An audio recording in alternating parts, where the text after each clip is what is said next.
Persidangan Rasman Arief Nasution seharusnya terbuka atau tertutup untuk umum? Mari kita bahas. Assalamualaikum warahmatullahi wabarakatuh. Waalaikumsalam warahmatullahi wabarakatuh.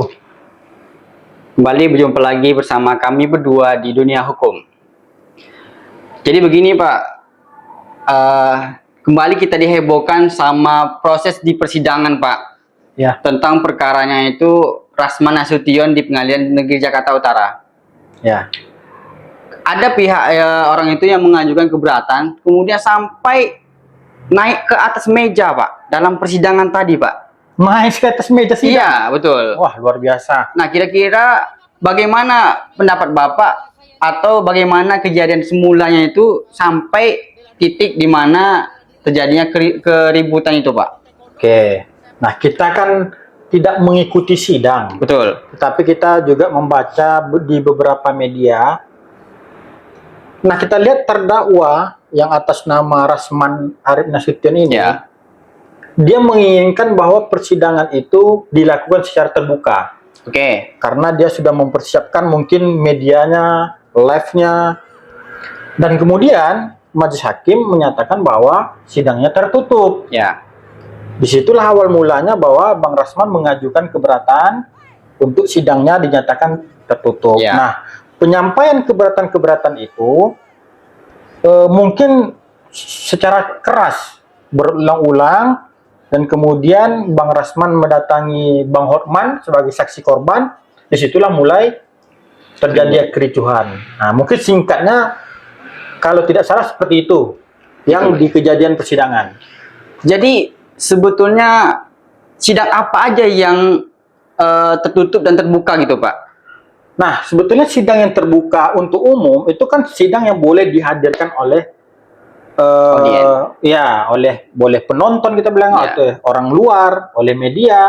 Nah, ada juga sidang-sidang yang dinyatakan tertutup untuk umum. Nah, tertutup untuk umum ini di beberapa kasus seperti kasus asusila, kemudian kasus anak, persidangan anak itu tidak boleh, kemudian menyangkut tentang perceraian, kemudian tentang rahasia militer, menyangkut rahasia negara, menyangkut ketertiban umum, sama dengan tentang keselamatan negara.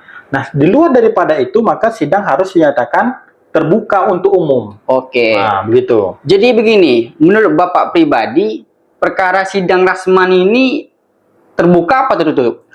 Kalau masalah perkaranya Bang Rasman Arief Nasution ini kan perkara pencemaran nama baik. Oke.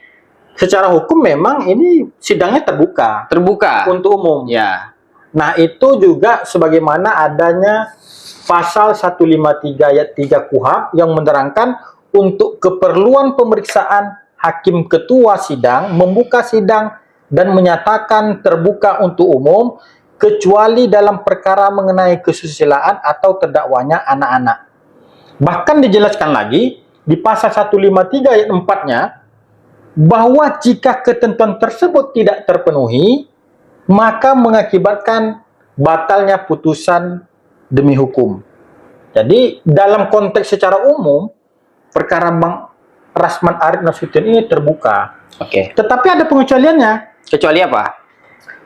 Karena hakim menilai bahwa apa yang akan disampaikan di dalam persidangan itu berupa konten-konten yang bersifat negatif. Ya.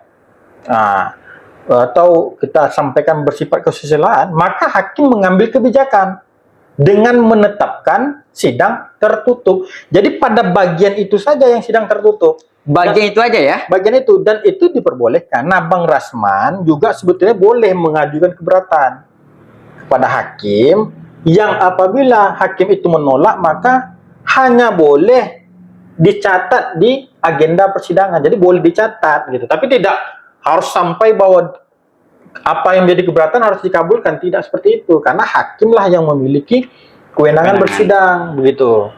Jadi perlu ditanyakan Pak. Ya. Ketika seseorang terdakwa tersebut itu pengacara. Ya. Bang Rasman lah misalnya. Bang Rasman lah contohnya. Oke. Bang Rasman ini pengacara dan terdakwa. Ya. Apa boleh terdakwa pakai toga? Seperti yang dia sampaikan itu ya. Betul. saya berhak menggunakan baju toga. Dan mulai sidang ke depan, saya akan pakai baju toga. Jawabannya itu sangat tegas, jelas, tidak boleh. Kenapa tidak boleh, Pak? Karena toga itu dipakai, itu adalah pakaian resmi penegak hukum Ya. seperti advokat, jaksa, dan hakim. Nah, pengacara dalam situasinya, meskipun ia sedang berperkara, maka dia tidak sebagai pengacara, dia sebagai terdakwa. Dia hanya boleh memberi kuasa kepada pengacara lain. Artinya, pengacara lain yang boleh pakai toga. Terdakwanya tetap pakai pakaian sopan, pakai batik boleh, pakai baju yang lain boleh, kemeja Oke. boleh. Jadi jawabannya memang tidak boleh. Terus bagaimana komentar Bapak terhadap permintaan si Rasman tersebut? Nah, itu harus sebagai yang memimpin sidang, majelis hakim harus memerintahkan terdakwa Rasman Arif Nasution ini untuk membuka toganya. Oh gitu. Iya, itu harus Berarti tegas. tidak boleh, Pak, Tidak ya? boleh. Tidak ada negosiasi terhadap itu dan memang tidak boleh secara hukum. Siapa? Ya, Terakhir, Pak. ya. Muncul lagi nih nama Farhad Abbas, Pak. Dia meminta Farhad Abbas ini meminta Rasman dan pengacara itu ditangkap, Pak. Bagaimana menurut Bapak, Pak? Tangkap pengacara ini, tahan pengacara ini, dan semua pengacara yang terlibat di situ tangkap semua, larang masuk pengadilan, cabut. Hakim bisa kok bilang ke Peradi, tolong dicabut semua izin advokat orang-orang yang di situ. No comment lah, kita biarkan aja lah itu. No comment, Pak, ya? No comment lah. Oke, sekian, Pak. Makasih, Pak. Ya. Baik, teman-teman, sekian diskusi kita di dunia hukum kali ini. Apabila pendapat teman-teman sependapat sama kami, silakan tinggalkan di kolom komentar. Kami akhiri. Wassalamualaikum warahmatullahi wabarakatuh. Waalaikumsalam.